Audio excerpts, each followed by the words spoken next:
Welcome to the Arsenal Vision post-match podcast. Well, then Perez has got the better of it, and he looks to get the better of Schmeichel, and he's done it. Wilshere's going to fall here for Alexis.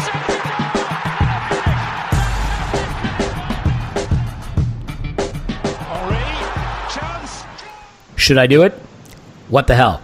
Arsenal master BATE and get their Borisov at the Emirates. This is the Arsenal Vision post-match podcast. My name is Elliot Smith, and you can block me on Twitter, Yankee Gunner. That works better when you're reading it. In any event, I had so many things like, are there more people on this podcast than attended the match? If Arsenal scores 6 goals and no one's around to see it, did it really happen? I mean, there are so many ways we could go. There's so many things we can discuss.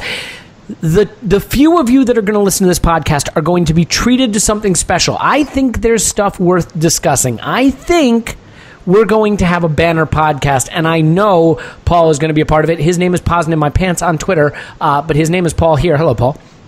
Hello. Hello. Clive is on Twitter at Clive PAFC. Hello, Clive. Hello. Tim is making the trek back from the Emirates, so he can't make it. But that's okay. We're not going to have Scott on this time because nobody cares about the statistics from this match. I do want to say a quick word about that. The stat section is something, put a poll out on Twitter. People seem to like it. It was about 75% positive, which I think in this day and age is pretty much the best you can ask for in any poll. But we'll still tweak it. We'll work on it. I think we have some ideas of how to make it better, incorporate it better, but appreciate everybody who gave us their feedback, and thanks for kind of hanging in there as I work on my own skills at trying to incorporate that with information that I don't fully understand. In any event, it's just your routine run-of-the-mill 6-0 victory in Europe. And Paul. Yeah. Paul. Yeah. We went to a back four. So, it's an interesting one because this entire run in the Carabao Cup and in the Europa, no matter how many times we bitched and moaned that the personnel we have don't suit a back three, he'd stuck with a back three. And the supposition was that that's the formation that we play, so the first team plays in a back three no matter what the personnel. But we went to a back four. We looked good in the back four against United. So I'm going to ask you, do you think this is a harbinger of the first team reverting to a back four, or just for this game? I don't know. But when you add to that thanks for that content. When you add to it, becomes intriguing when you add the United game, which started out as a 3, but when the shit hit the fan twice, I guess, it was like, fuck that for a game of soldiers, as they say, where some of us come from. And we switched to a back four and were more attacking and fluid. And I tell you what I'd like. I'd like if throughout this year we switched back and forward, really dependent on the state of the game and the opposition and the players available. Is that the best way to get the most out of the team, though? I mean, isn't there an argument that it took us the better part of a year for the players to really understand their roles in the back three as it is, and that the continuity of playing in that system has led us to start to improve in it? Yeah, but, I mean, we have it now. We've captured it. It's in our locker. We got that one. We can check that off. We've got the merit badge. Yeah, and against weaker teams, we'll have a bit more space and scope to play one formation or the other and kind of keep in the swing of things. We've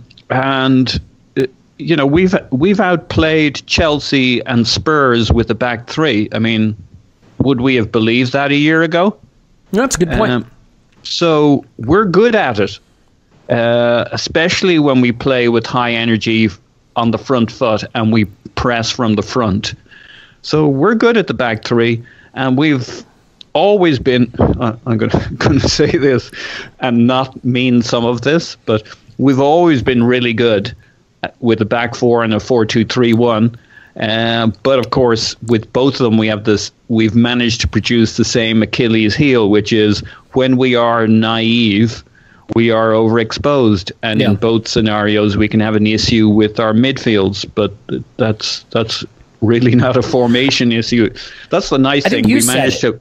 I think you said it best when you said we have at times found a way to make the back three look like a back four, play the back three in such a way that the same we're exposed in the same ways we were in the back four. Yeah, I think I said it best, and I think I said it a lot better than that. But even I can't remember what I said. So, to be honest, I was only half listening, so I can only half repeat it accurately. Well, look, Clive. I mean, I guess the fact is Mustafi is injured and he's out for the upcoming Southampton game, and then will be transferred in January. So the question is, I mean, do you think? Because here, if we were planning on staying with a back three, you'd think the manager would have a big incentive to have played a back three in this game to get one of his center backs some practice in that middle role ahead of maybe having to get drafted in for the next match, unless, Mertesacker is going to come back in, so he's just resting him. I mean, do you think we're going to go back to a back four because of Mustafi's injury? Do you think we're going to go to a back four, period, because Arsene thinks, all right, you know what, it's time? Or do you think that this was just a one-off, like he said it was post-match? I think it's a one-off. I think the back three, I was just searching through Twitter just then. I asked on Twitter what was our record. Do you have to be on Twitter every time we're recording a podcast? I mean, can you just one of the podcasts, just don't be on Twitter? I was doing it for research. Oh, okay, for the benefit of the podcast. I asked somebody earlier in the year, I said, what's our record with the back three? I think we started in Middlesbrough away last year, and someone did sort of tweet back. I think it's something like 22 games. I think we might have won 15 or 16 or something like that. I need to get the numbers right, but the record since we moved to the back three has been pretty good. We don't draw many. We only drawn like 2 or 3 maximum since that Middlesbrough game. So we win or we lose. So 2 draws versus 1 win, 1 loss, you still get more points, right? So yeah, I thought there wasn't going to be a stats section on this pod, but there it is, I guess. That's as far as I go, man. Okay, as far fair as enough. I go. But basically, I'm a fan of the back three because I think it's the way to get the most out of this group. If you ask me what my favourite formation was, it's going to be 4-3-3. But I think we lack dominant centre backs. I think we lack disciplined fullbacks in a 4. I think we've got multiple midfielders that maybe probably look better in a 3 than they do in a 2. So that could be a benefit. But as our forwards, our sort of front 3, we haven't got like a Salah or a Sané as such. We've got like a playmaker in Ozil and another sort of 9.5 playmaker in Sanchez with a bit of zip, and we've got 1 centre forward. So the 4-3-3, which is my ideal, we haven't quite got the personnel for it. Right. The 4-2-3-1 suits some, not others. And so for me, to get the most out of this group, the back 3-4-2-1 actually works the best. I mean, we've certainly been playing good football with it. I just wonder, I mean, it's weird, right? He was so steadfast in his commitment to the back 3 in games that had something on the line in the Europa League, and then in a game with nothing on the line, for seemingly no reason other than the vagaries of his selection, he goes to a back 4. It just felt weird to me that suddenly he does this after being so dogmatic about the back 3 throughout the Carabao Cup and the Europa League. Having said that, look, it worked. It produced scintillating football, and at times it was really insane. It looked like a training match at times. I mean, there was flicks and tricks and one touch, and everybody was getting involved and dancing around the pitch, and it was just a lot of fun to watch. I mean, look, I hate to be the guy when we're good who says the opposition were bad. I think you can just be very good. I think this is both. The thing BATE did that shocked me is they stood off us, and they stood off us, and they stood off us some more. And at one point, Jack Wilshere had the ball about 19 yards from their goal, and they were giving him 3 yards of space. And it's like, all right, guys. I mean, at that point, what do you expect?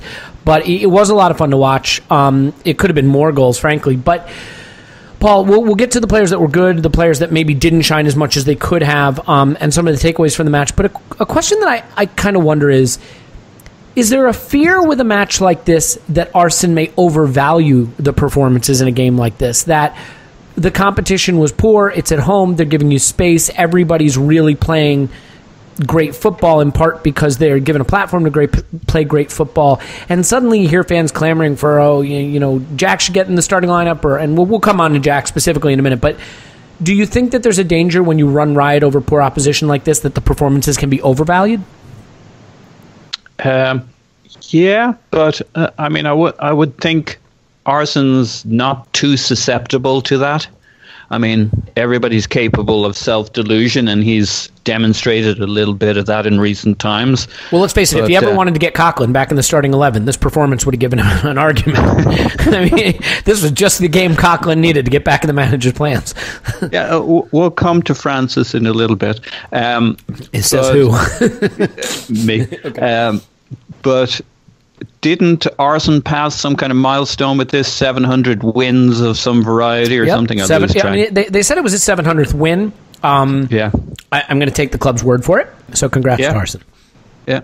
So he's seen some wins and losses. So I would think there's very little risk that he'll overinflate it. I mean, winning always feels better than it should, and losing always feels worse. But I don't think so. I think, it was a dead rubber. His expectations before the game, I think, were pretty low in terms of its significance.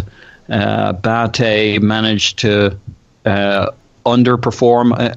I'll tell you an interesting Scott Willis.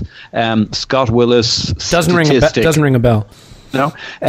Well, I'll do his little section here very briefly.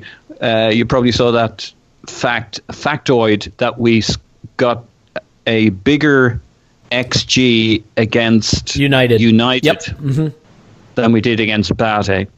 But maybe that says more about what XG XG is a fine stat, but maybe it tells us a little bit about XG. It doesn't capture everything. No, you're right. These guys were shite. I don't know if XG captures shiteness, but these guys were shite. They stood off us. They conspired. With us.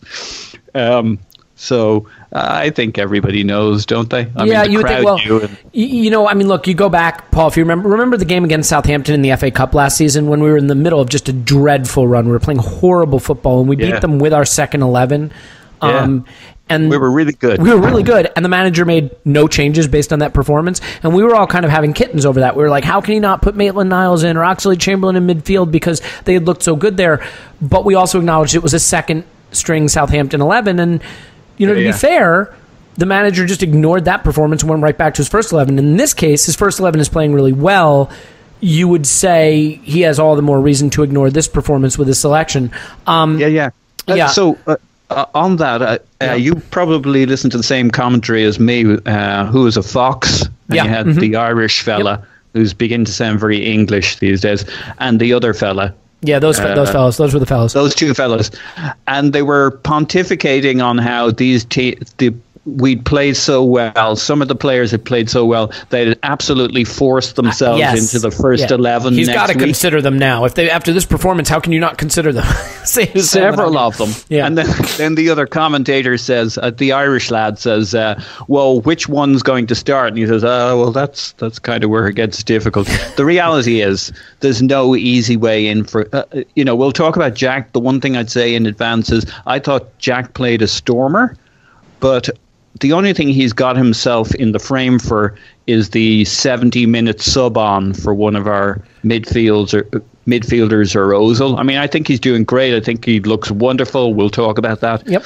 But that's what's on offer for these players, the chance to come on at 70 minutes, which one or two of these players has forced themselves into the manager's thinking. And from there, that's their springboard. It's not without an injury. And none of these players start. Yeah, and look, I think the thing with Jack is the one position that you'd say, if there were any of the front, what would you call them? The front six that are up for grabs, it'd be Xhaka's position. And that's the position I'd be most nervous about Jack taking on. So I guess let's just go ahead and come on to that now, Clive, since we're kind of talking about it. I mean, do you want to first just kind of wax poetic about seeing Jack play this way? I mean, sure, it's bad opposition, and sure, they gave him all the time and space in the world, but like the touch and the finish were gorgeous for his goal. He was spotting runs brilliantly, gorgeous through ball. I can't remember. Maybe it was to Theo for a pullback. I don't remember the exact position, but it was a great through ball. He seemed to have that burst. But he had that burst in a space that was given to him. I mean, this is a great Jack performance that has to be also framed in the context of the opposition, or do you feel differently? No, I feel very similar to yourself on this one. I think your eyes don't lie, right? Everyone's looking at Xhaka and thinking maybe you're the one that's the weakest link at the moment. But you see the job that Xhaka does and you think, can Jack do that job? Yeah, of course he can do it. Does it suit his style? Does it suit his physicality? Does it suit his mobility? Probably not. And Xhaka's not the most mobile, but he's more mobile than Jack in those bigger spaces. Jack, to me, is looking like an attacking midfielder. So potentially the position, if he's going to play deeper, is Ramsey's position. That's the closest, I feel, or Ozil's position. So it makes it difficult. Back to Paul's point, you're fighting for the 70-minute mark to get your tracksuit top off. That's what it's all about. And Jack is probably 13th, 14th man.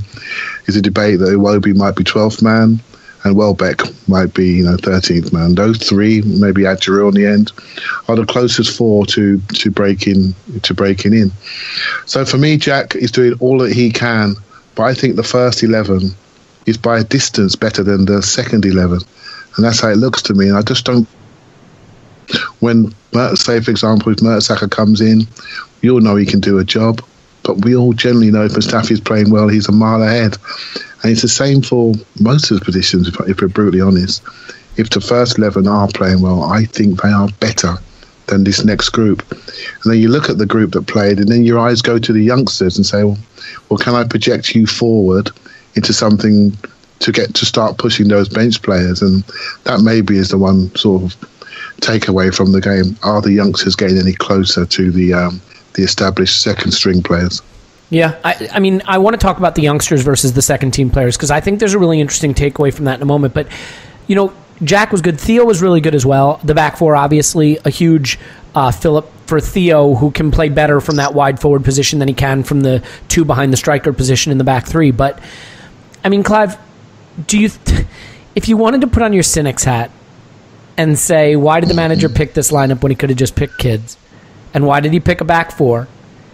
Could you be a cynic and say he's putting Giroud and Theo in the shop window and a game like this doesn't hurt with January on the horizon? I can't believe your mind went that way. Well, I mean, let's look. There's a lot of money being thrown around, and there's rumors about Theo and rumors about Giroud. And, Theo, I thought, was, along with Jack, the star of the show. A reminder that while we're ready to throw him on the scrap heap, he is a class player. Again, fully acknowledged, terrible opponent, but a class player in many ways, especially when he can play as a wide forward. Yeah, he got to wear the captain's armband and delivered again a performance that befitted it, and Jack as well. I thought the effort was right from these players too.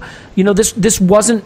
This is one of the other benefits, by the way, being able to do full rotation. This wasn't Alexis and Ozil and Lacazette thinking they were above the competition. This was Theo and Giroud and Jack and Danny hungry to rip apart lesser opposition because they're thirsty for goals and playing time. So I think that's a huge benefit of the rotation. But Clive, I mean, any thought in your mind that this kind of performance and this kind of situation is a shop window for people like Theo and Giroud that might just be booking their ticket out of the club? It could be. When Theo plays like that, and again, the opposition was poor, but he really looked sharp. Until about 65, 70 minutes, he looked really, really sharp. He came off a bit of cramp. If you caught it on the TV, you heard him you saw him mouth cramp. So he tightened up. But while he was sharp, he was super sharp. And he looked first team sharp. And, for all Theo's lack of flexibility tactically and maybe positioning, in that role, in a 4-2-3-1 on the right-hand side, he knows that role perfectly. He has no issues with muscle memory. He can just play that role. He runs deep. He causes problems. When he picks it up, he feels comfortable in the spaces. And just move him 5 or 6 yards inside, and he just doesn't look as comfortable. And it's a shame because to be that sharp when you don't play that much, that means you must be working incredibly hard in training to get that level of mobility. And I don't know if you agree with me, but Welbeck at the start of the game, he looked rusty. Other players that haven't played, El Neni looked shockingly slow and rusty. And Coquelin was rusty. And all those players who played more than Theo did not look so good. It took them a while to get their rhythm and look a bit better. Where Theo comes out, bullet out of a gun, and he's ready to go, and he looked incredibly sharp early on, and that's a testament to him as a professional and as an athlete, as a professional footballer that trains. I really respect him and the career that he's had. I think the team's developing away from him, Elliot, but I can't knock him for what he's done for the club. And if he does go, he goes with my blessing. The problem with Theo Walcott is the expectation for the player we thought he could be. He never hit those heights, but he hit a level that you'd be happy with most players hitting. He scored as many big goals as anyone in the club over the last decade, and I realize the club hasn't scored that many big goals over the last decade, but he's been involved in most of them. He's a player I have a lot of time for, in part because I think he has been undervalued, not because I think he's an extraordinary player, but I think he's a good player who's been undervalued. And by the way, if you're going to say, Clive, Theo came out of the gates looking sharp, I think we owe Debussy a little tip of the cap, because the funny thing about Debussy is when he's on it, he's not a bad player. Here's a guy who came to the club, and we were excited to get him. We thought we had added a really good right back. And he takes that shove from, was it Arnautovic? Against Stoke? Yeah. And Arnautovic essentially ends his Arsenal career because Bellerin comes in and proves that job just has to be his. There's no way you can give it back. And admittedly, I'm not saying Debussy's been a model citizen. He hasn't. He's stropped. He's pouted. He's been out of the side. He didn't want to move because he didn't want to take a wage cut, which, oh, by the way, how many of us would do that? But, I mean, he comes in. He looks great. He hits a screamer to get us going. I mean, he's played well when he's been called upon, and I think he's a very talented player who's maybe just been a little... Again, not excusing some of the attitude, but a little bit unlucky, arriving at Arsenal at a time when Sanya was leaving the club, thinking that he was going to make that role his, probably very excited to do so, and potentially... Starter for the French team heading to the Europeans. Exactly, yep. And then it all goes wrong with the Arnautovic foul, and Bellerin changes history there. So I think he deserves a little bit of a pat on the back for a job well done. And I think it's interesting. Look, Paul, Danny Welbeck is interesting. On to Debussy, Elliot, quickly. I think Wenger, I think, Paul, you watched the press conferences really closely, but Wenger said today he's got a future at the club. And I heard him, and if I'm wrong, someone's going to tell me on Twitter, but I heard him say Debussy's got a contract till 2019. So maybe he has got a future at the club, or maybe he is that player to support Bellerin, who's in desperate need of support. Yeah. He may just be prepared to be a rotational option and a backup option to Bellerin, or the worst case, if you want to read doom and gloom into a quote, which, not that I'm one to do that, you could read into that Bellerin's going somewhere else. And that's how Debussy has a future at the club. You're terrible. What is wrong with you? So many things. Paul, look, Danny Welbeck is one of those players. I have no idea what to make of him. His running terrifies teams. He's explosive. He's physical. He's dominant in his movement. He can get to balls you don't think he can get to. He can nick balls off the opposition. He drives them absolutely crazy. And yet, he can do a step over on the edge of the area, burst into the area, have a heavy touch, and give it right to the defender, and have it ricochet to Theo for a goal. But, I mean, what do you make of Danny's day? It was sort of typically energetic and active, but missing everything in terms of passing and shooting.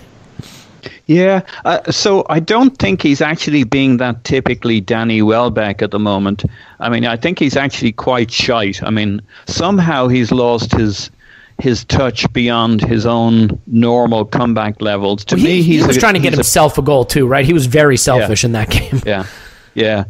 But you kind of got to earn it in terms of your play. I mean, it's a dangerous thing to just start snapping shots to get a goal. It's kind of a cheat. It's cutting the corner, and the play wasn't there. And I don't normally associate that with him. My recollection is he's a guy who needs maybe 2 games before he starts looking like the real Danny Welbeck. And we're several. He's had various goes at it, and in this particular comeback, and he just looks unusually rusty to me. So I don't have an answer for it, but I think he's well off where I expect Danny Welbeck to be after. Now he's only recently come back, but he's had some minutes, played significant time recently between one thing and another, and I expect him to be further on than this. I would say he's maybe a little bit out of form for whatever reason. Yeah, in a game which should have made him look good. we know he always has it in his locker to just have his feet on backwards. That's always a possibility. He wakes up some days and his feet are just on backwards. Let's do this though, Paul. Before we go back to Clive, let's just get it out of the way. Tell me that you thought Coughlin was good in this game. I'm not going to disagree with you. I just want to get it out of the way. All right. So hold my hand on this one, Elliot. See if we can for once agree. Sure. Yeah. Fire away. He showed everything in this game for which one would be concerned about having him in your team, but that was maybe 25% of it, which is maybe still damning in that it was against BATE Borisov. On the other hand, 75% of it was an utter masterclass of a midfield performance, showing everything you wish he could do in a normal Premier League game. He was actually really good at times, wasn't he? Well, I think Coughlin is... he was. And Coughlin is the classic example of a player that, with 2 yards of extra space, he's not technically inept. But when the space is a little tighter and the time is a little shorter and it all has to be done at pace, he can't seem to do it. Can I make a point, Paul, that I think you'll like, actually? Yeah, go on. I think Coughlin was good in this game. And I think he benefited from a midfield three because he could give it to Jack, and Jack built the play. Jack was the one who carried it into the attacking third and had the creative responsibilities. And when there's that extra central midfielder, Coughlin can do less or focus on what it is he's supposed to do. You take Jack out of that side and you go to the back three, and now it's just El Neni and Coughlin, and suddenly you're asking Coughlin to do an extra job. And that's where I think it's a real miss for him. Yeah, I think that's fair. I mean, I ran this through the Crapathon 3000, and for fuck's sake. Yeah. Frankie still had a great game. Jack had a great game. Welbeck was still shit. So I think the machine's pretty well calibrated, because I think that passes the eye test. Yeah, fair enough. All right, well, look, Clive. BATE Borisov were still shit. Yeah, boy, were they shit. Clive, I want to ask you about the young players, because I know it's something that you are passionate about. You coach kids, and these are kids, let's not forget. But I thought this was an interesting game, because I thought this was subtly a reminder of the gap, not just between where the kids are and where they're trying to get to as a starter for the first team, but even the gap between where the kids are and the second 11. Because Theo's not a starter.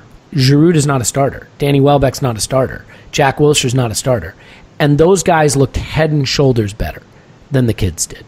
And that's a little harsh. I mean, Maitland-Niles didn't have a whole lot to do, and Nelson, came on late, and Nketiah came on late, and I thought Willock actually did pretty well when he came on. But, you see this performance after we've kind of sort of muddled through the Europa League, really muddled through. And then he puts out an 11 that's mostly first-team type players and experienced internationals.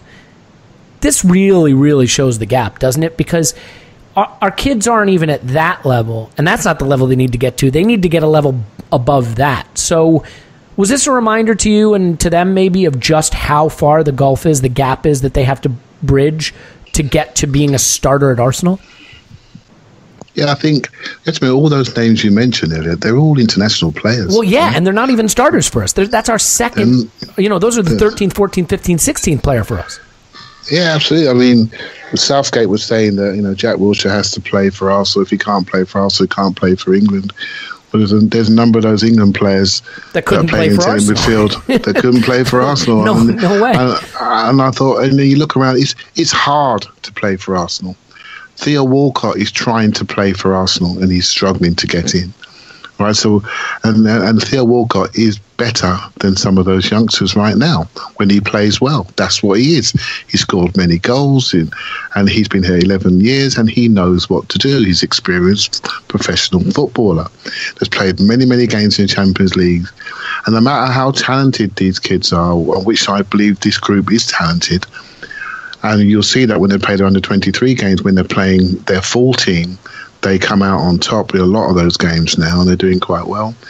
But there's still a gap, and that is the challenge, and that is the developmental issue. It's not just about playing for a Premiership team. You have to play for Arsenal, you have to be a Champions League player, and you have to succeed in the Champions League. And that is almost like a freak of nature to get a player like that, And we may get one or two out of this group maximum. But that's one or two more than many other clubs are finding, and that's why everyone's buying in. It's very difficult to hit those standards. The risk associated with playing youngsters is huge. And yeah, we're looking at Eddie, and he had a great day against a championship team. We're looking at, another one to watch out for is Ben Sheaf. He's very strong. He's playing in the back three. He's also has time in centre midfield. He's also played time at right back. He signed a contract this week. One to watch out for there. He hasn't as many minutes as the rest, but I'm a big fan of him. Again, he's really developing his game positionally and physically and technically, so he's one to watch out for. And Reece Nelson, we all hoped he gets some time up front. He had 15, 20 minutes, and it's hard. We all want to see him do something, and it's hard, and we're waiting. I'm not sure it's going to happen for him, Clive. I'm just not. Yeah, he's 17. He's the youngest of all. Clive, between the Carabao Cup and the Europa League, and the manager takes some blame here because he could have been playing him up front as a forward, all Europa League, all Carabao. Yep. He played him as a wing back. He didn't get to start this game in the forward position. He got about 20 minutes there. And I just wonder, is he ever... Because, look, we may get back in the Champions League next year. So what's Reece Nelson's path to first-team football? I mean, I guess it's a loan if he's ready for it. But this was a path to knock on the door, and he definitely did not do that. And the manager owns some of that, certainly. Absolutely, and I thought I agree with you. I thought he looked a bit tentative. He didn't look as confident he has done previously.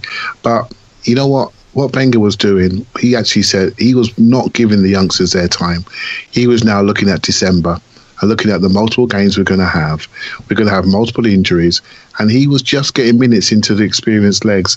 And those 3 or 4 players that we all know, the Iwobis, Jack, Theo, Giroud, Debussy, they're going to play. They're going to have play. To. Yeah, when we have a game every other day. Yeah, they're going to play. And so, what time? What they're going to have minutes, no matter how ugly it looked. They're going to have to play. And it did look ugly, and it did look rusty. And Welbeck looked rusty, but hopefully, when the time comes when we're playing a team over Christmas, that we see the benefit of these minutes they're getting now. Yeah, and look back just for a minute, and Paul, I'll let you come back in here just 1 second. Let me have my trivial, meaningless contribution, then we'll get to you. Sure, yeah, go ahead. Yeah, can do. Think about Cesc Fabregas. Now, I realize Cesc Fabregas is a once-in-a-generation kind of talent, okay? Cesc Fabregas at 16 showed that you could put him in with Invincibles, and he fit, okay? He wasn't a step down. He wasn't just kind of okay, and they carried him along. Cesc Fabregas belonged in that group, and he forced his way in because he was good enough then. And I know we want to wish these kids into being good enough, but the kids aren't as good as Theo, Giroud, Danny, Debussy. They're not as good as those guys yet, and those aren't even the guys they have to be good at. The scary part is they have to be at the level of Alexis Sanchez, of Aaron Ramsey, of Mesut Ozil, of Alexander Lacazette. And we just don't have anyone like that. And, you could say, oh, well, no one's going to be at that level. Well, unfortunately, that's why so few kids do make it. Because Cesc Fabregas was at that level. Cesc Fabregas at 16 was as good as Mesut Ozil is now. I mean, that's the reality. And maybe that's an exaggeration, but you get my point. He wasn't that. That was bad. Redact that. But the moral of the story is he was an exceptional player. I know what you mean. You know what I mean. I mean, he went on to be one of our best Arsene Wenger players, and it didn't take him long to hit the ground running. I'm just saying, these kids, I hope they make it. I certainly hope Maitland-Niles can be a kid who makes it in midfield, or Reece Nelson up front. But unfortunately, at this point, as we round out what probably is their final chance to really contribute this season, none of them have made that Fabregasian leap. None of them, through their 6 Europa League games and their 3 Carabao Cup games, have put themselves in that conversation. Paul, I mean, do you disagree with any of that? I agree with your tenet that none of them have proved that they've made the necessary step up, but I don't think that necessarily states that they've proved that they haven't made it either. I think I would guess that Arsene, who's a fairly patient guy, is mainly blooding these guys. He's getting them experience. He wants them to be good enough, and of course, if you get the next Cesc, but Cesc was a freak. I mean, that's the reason Cesc was a freak. But you almost have 16. To be, right? You almost have to be a freak. No, I don't think so. To play for the big clubs, Well, all right, fair enough. You're right. Go on. I apologize. Yeah, there are different curves, and you ever listen to the manager talk about players? I mean, he'll tell you what the timing is for players, what he expects from them at 23 or 24. I mean, Iwobi is fighting his way into the team at 20, 21, 20, kind of 22 kind of time frame. Bellerin is 19, 20, 21. So even at 17, 2 years for Reiss Nelson is a huge amount, especially for a forward. I mean, Arsenal tell you he doesn't really expect goals from his forwards even, not in real numbers, till like 23, 24, that kind of age when they're really starting to kick in. So I'm not saying Reiss Nelson has till he's 23, but he's 17. I think Eddie as well is very, very young. 18, yeah. Yeah, so a year. So I think this was more about them than us. So can I ask you a question then? Let me ask you a question then. Do you think the manager made a mistake in a game that was literally meaningless, 100% meaningless, and it's at home, admittedly, with the lights half on and the stadium half empty, but it's at home, it's meaningless. Should he have gone all youth, played in their right position, and give them a chance to just go do what they do instead of picking essentially a senior squad?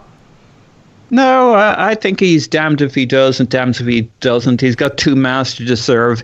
He had a lot of almost first-team players who are as frustrated to shite that they're not starting. I mean, Theo, let's go back to Theo for a second. There was a guy who burst onto that field yesterday. He was so up for it, so ready.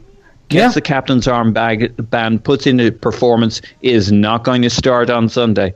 The same with Giroud. I mean, Giroud's got his national team number 2 saying if Giroud doesn't start starting, he's going to get cut for Arsenal's handling 3-4 players and other issues. So it's very hard. And I think it was better that he was consistent. They got minutes, and 20 minutes is a lot for Reiss Nelson. He could get lost in 90 minutes, but in 20 minutes, this is his job for the future. It isn't playing 90 minutes for Arsenal. It's coming on for 15 minutes and making a difference. So he got his minutes yesterday. Well, that's his look-in for the next 2 years is, Nelson, you'll get a few look-ins, but it's 20 minutes. Learn how to make a difference in 20 minutes. The same for all the other guys. Well, this is why it's tough. Who's going to take better care of your players? Loaning them out? We've seen loans go really wrong. We've seen them go right. I mean, Jack Wilshere used the Bolton loan to really springboard himself to what looked like a promising Arsenal career before injuries. But I mean, is the move to loan these guys out? So many loans have gone the wrong way. Well, especially lately. We saw it with Gnabry, for example. But this Elliot, you made a great point a few weeks back. All right. And I think this is like the pathway into the first team. Or was it Tim? I think it was Elliot, right? All right, keep going, Clive. Keep going. Paul, shut up. But it's about being multi-positional. Sometimes the pathway into the first team for these players needs to be the fact they can play more than one position, but then they become squad valuable. So if you get a Maitland-Niles who's on the bench, we all know he can play left wing back, right wing back, centre midfield. He's a valuable substitute now. So the manager will now trust him in the first team game. Suddenly someone goes down, he's got an opportunity. Reiss Nelson, though we're frustrated in playing wing back, we know he can do it. So if he has to do it, or we're behind and we're away from home, and he comes on at wing back, and we have an attacking wing back rather than a Bellerin wing back who's attacking but not attacking with the ball at feet. So we've got players like Iwobi can play multiple positions, and if you look at Sheaf, he can play multiple positions. So what he's doing is developing youngsters who are utility players, and that gives them a great chance to be trusted. I think that's a great pathway into the first team until you specialise at a later age. So I think if you said that, which I'm sure you did, I think it was a great point I've been thinking about. I think it's right. My point was with respect to Maitland-Niles, which is, essentially we want these players to become stars and superstars at a certain position, but if you have a player who's clearly talented and shown that he can be a utility player, is that, for some of these young players, is their path into an Arsenal career not become the next Cesc Fabregas, but become the next Nacho Monreal. You know what? Maybe that's even too high a ceiling, but you know what I mean. Just be a player. Be a player that can be valuable. Yep. You start there, and then you build specialities as you get a little bit older. And I think it's not a bad way to get in for academy players to get through, play more than one position, be valuable to your manager, and then develop your skill set as you get older. Now, I had planned to do more of a Jack section, but we kind of did it really quick and whipped through it. But I assume, just quick show of hands here, guys, no one's calling for him to be in the first 11 this weekend? No? No. Not for me. No. And but I did think it was again, you got to factor in BATE. I did think it was a significant jump forward as a performance, and even if that just mainly fills his confidence, the burst does seems to really start to be there. So I think, again, a bit like the Reece Nelson conversation, he could be a real candidate for the 20 minutes to make a difference. Or to hold down a spot, or for that first Aaron was talking about managing has been talking about managing his fitness, but it also reminds you the other side of the coin, that he is managing it. So we're about to run into a lot of games over Christmas, New Year's. Maybe they've got their timing perfectly, and maybe a lot changes in 2 or 3 months' time. Yeah. We don't know where we'll be in January, February, March with Jack, but for these next 2 months, there's going to be a lot of games. 20 minutes coming off the bench might be a really big deal to Jack on a regular basis. Well, 20 minutes coming off the bench might save Ramsey's legs. Ramsey could be tightening up. Jack comes off. We don't lose Ramsey for 4 weeks. I mean, this is your value. And I think goals and assists change people's minds. That's his first goal. He gets more goals and assists, and suddenly you look at him slightly differently, because now he's not just playing well and looking better, but he's getting a real genuine output that can be measured. And once he starts doing that, then I think he's really going to start to force people to change their minds. And if he does a really good job, I mean, he could get Ramsey minutes, he could get Xhaka minutes, he could get Ozil minutes in terms of kind of 15 minutes there, 20 minutes there. Either of the two. To me, what I see for him is he may have the chance to leapfrog Iwobi as the first one to replace one of the two behind the striker, that the manager will have to at least think, do I get a little more end product, a little more attackiness out of Jack than I do Iwobi. All right, so let's look ahead to the weekend, and it's Southampton away, right? At St. Mary's? Anybody know? Yep. Okay. 12 o'clock kickoff, 12 noon kickoff. Nice early for you Sunday. Guys. Yep. Yeah, it's 6 a.m. for me. Oh, wow. But that's fine. I will be up bright and early at 11 a.m. to watch the replay. No, I'm kidding. I'll be up with the boys. But let's talk about the weekend just really, really quickly. I mean, they've kind of been a bogey side for us at times, although we ran riot over their second 11 at St. Mary's in the FA Cup last season, as we discussed. Paul, do you think it'll be right back to the back five, first 11, and if so, who comes in for Mustafi? So, I think we'll go back to the back five. I think we saw against Spurs a game plan that might well do well against Southampton. I mean, they'll be playing at home, so they'll be more progressive. They've done very well in fighting us for the midfield historically, even when we had a 4-2-3-1. So long balls to the wing-backs? This might be a game where Arsene says, we're not going to contest Southampton in the same way we normally would for the midfield. We'll do to them what we did to Spurs, although one was a home game, one was an away game, but they might be equally attacking and equally combative. They also, they're a fairly pressing side. They kind of do about the same amount pressing as us over the course of a season. When you measure pressing time, maybe we press a little differently. So I think it could be a fascinating battle, but the five at the back and maybe skipping the midfield diagonals, very much the Spurs formula. Clive, how about you? Did you say who would come in for Mustafi, though, in your opinion? So I think Koscielny moves back to the central centre back, and we bring in Holding. Okay, Clive, thoughts? On the centre back thing, I think. Well, first of all, do you think we'll stay in the back five, back three? Yeah, I think we will. I'm not sure if why Mertesacker wasn't involved. Was he injured, or I wasn't sure why he was involved at all in the week. Rested, I guess. So that tells me that he's going to be the central player, and we keep it. That just makes one change to the back three.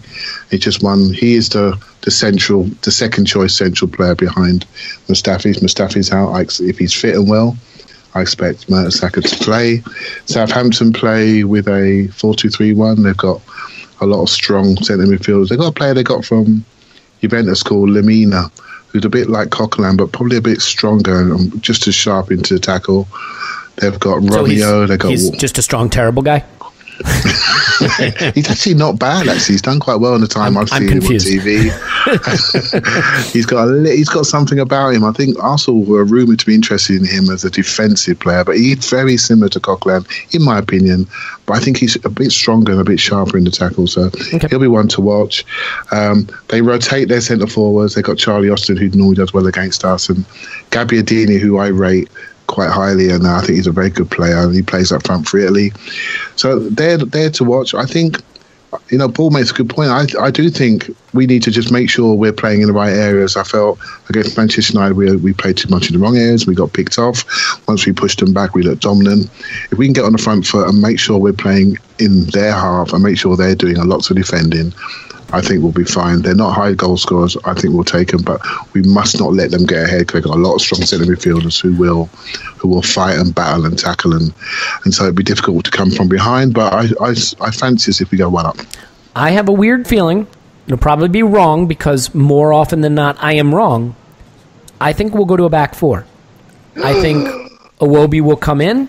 I think we'll go to a back four, midfield three. I think Koscielny will be partnered with Monreal, and it'll be Bellerin and Nacho at fullback. I just have a weird feeling about that. But we will see. That is why they play the game, because it's more interesting than listening to me. In any event, hey, fuckers. We did this in under 47 minutes. What do you think of that? Paul's on Twitter at Positive My Pants. Thanks, Paz. Woohoo! Clive's on Twitter at ClivePAFC. Thanks, Clive. Thank you very much. My name is Elliot Smith. You can block me on Twitter, Yankee Gunner. Give us a 5-star review. Write nasty things about Tim and Scott in the details under your 5-star review. You can also say that it is the best Arsenal podcast that lasts under 50 minutes. In any event, we'll be back after Southampton.